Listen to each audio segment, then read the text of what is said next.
بسم اللہ الرحمن الرحیم۔ السلام علیکم دوستو، دنیا بھر کی خبروں میں آج آپ سنیں گے، لیکن اس سے پہلے اگر ہو سکے تو لائک اور سبسکرائب کا بٹن ضرور دبا لیں۔ شکریہ۔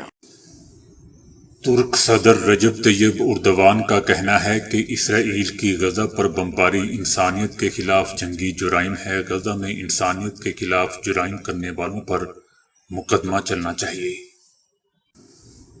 ترک صدر رجب طیب اردوان نے جنگ بندی کے فوری بعد اسرائیل کی دوبارہ سے وحشیانہ بمباری کی شدید الفاظ میں مذمت کرتے ہوئے کہا ہے کہ غزہ پر جو ظلم ڈھایا جا رہا ہے وہ جنگی جرائم میں شمار ہوگا۔ ان کا کہنا تھا کہ ہم دنیا میں جاری تمام جنگوں اور بحرانوں میں ہمیشہ سے امن کے ساتھ کھڑے ہوئے ہیں اور منصفانہ حل کی حمایت کی ہے۔ غزہ کے معاملے پر بھی اپنی یہی تاریخ دہرائیں گے۔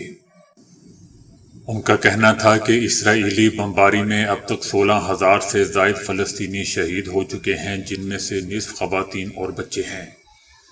اسرائیل کے اس عمل کو کسی طور درست نہیں کہا جا سکتا۔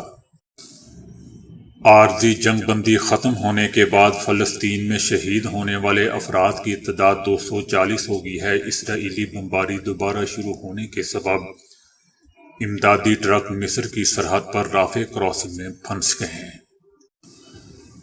امریکہ میں اسرائیلی قونصلیٹ کے باہر احتجاج کے دوران ایک خاتون نے اپنی جان لے لی۔ خاتون نے خود کو فلسطینی جھنڈے میں لپیٹا ہوا تھا اور پیٹرول چھڑک کر خود کو آگ لگا لی۔ اڑان بھرتے ہی PIA پرواز میں آگ بھڑک اٹھی۔ ہنگامی لینڈنگ کروائی گئی۔ پرواز کراچی ایئرپورٹ سے مدینہ جا رہی تھی۔ طیارے میں 276 مسافر سوار تھے۔ PTI کے نو منتخب چیئرمین گوہر خان کا کہنا ہے کہ آئندہ بھی وہی فیصلہ ہوگا جو عمران خان کریں گے۔ PTI کے ساتھ عوامی طاقت ہے، اسے کوئی نہیں ہرا سکتا۔ جس دن الیکشن ہوگا مخالفین کی ضمانتیں ضبط ہو جائیں گی۔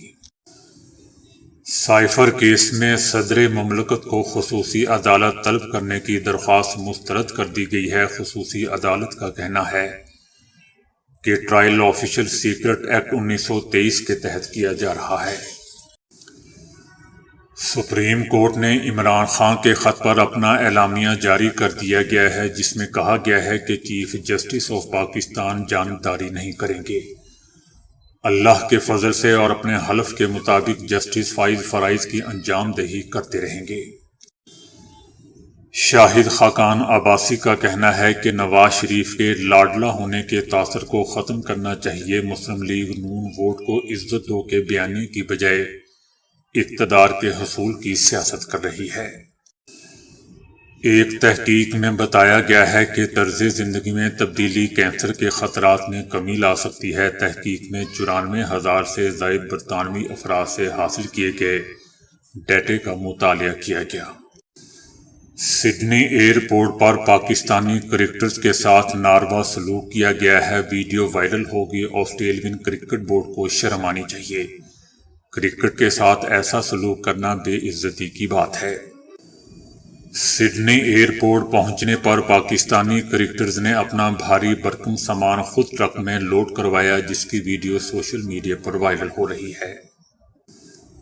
یہ ویڈیو جیسے ہی سوشل میڈیا پر وائرل ہوئی تو صارفین کی جانب سے آسٹریلین کرکٹ بورڈ انتظامیہ کو شدید تنقید کا نشانہ بنایا گیا۔ صارفین کا کہنا تھا کہ آسٹریلین کرکٹ بورڈ کو شرم آنی چاہیے، کرکٹرز کے ساتھ ایسا سلوک کرنا بے عزتی کی بات ہے۔ سپریم کورٹ کی پریس ریلیز جاری ہوئی ہے، جس میں کہا گیا ہے کہ چیف جسٹس آف پاکستان پر دباؤ نہیں ڈالا جا سکتا، نہ جانبداری کریں گے۔ عمران خان کے خط پر سپریم کورٹ کی پریس ریلیز جاری ہو گئی۔ چیف جسٹس قاضی فائز عیسیٰ کو اپنی آئینی ذمہ داریوں کا بخوبی ادراک ہے، حلف کی پاسداری کرتے رہیں گے۔ چیف جسٹس آف پاکستان قاضی فائز عیسیٰ نے 2 قیمتی سرکاری گاڑیاں واپس کر دی۔ نیلامی کی ہدایت۔ ان گاڑیوں کی فروخت سے حاصل ہونے والی رقم کو ضروری پبلک ٹرانسپورٹ کے لیے استعمال کیا جائے۔ سائنسدانوں نے انسانی خلیے سے ننھے روبوٹ تیار کر لیے۔ ماہرین نے انسان کی سانس کی نالی سے اسٹیم سیلز حاصل کیے جنہیں لیبارٹری میں ایک اور طرح کے خلیوں کے ساتھ منسلک کیا گیا۔ خلیات کو لیبارٹری میں ملانے کے بعد ان کی مانیٹرنگ کی گئی اور 7 دن پہلے اسٹیم سیل سے از خود چھوٹے زندہ روبوٹ تیار ہو گئے۔ ماہرین نے ننھے روبوٹوں کو اینتھروبوٹ کا نام دیا ہے جو انتہائی چھوٹے کیڑے مکوڑوں کی طرح نظر آتے ہیں۔ ممکنہ طور پر مستقبل میں ایسے ننھے روبوٹس کو انسانی جسم کے اندر ہونے والے زخموں، بیماریوں اور مسائل کو ٹھیک کرنے کے لیے استعمال کیا جا سکتا ہے اور انہیں جسم میں داخل کر کے انہیں ایسی ہدایات دی جا سکتی ہیں کہ وہ اندر جا کر ڈاکٹر کا کام سر انجام دے سکیں۔ تو دوستو ابھی کے لیے اتنا ہی۔ ویڈیو کو لائک اور شیئر کرنے کا بہت بہت شکریہ۔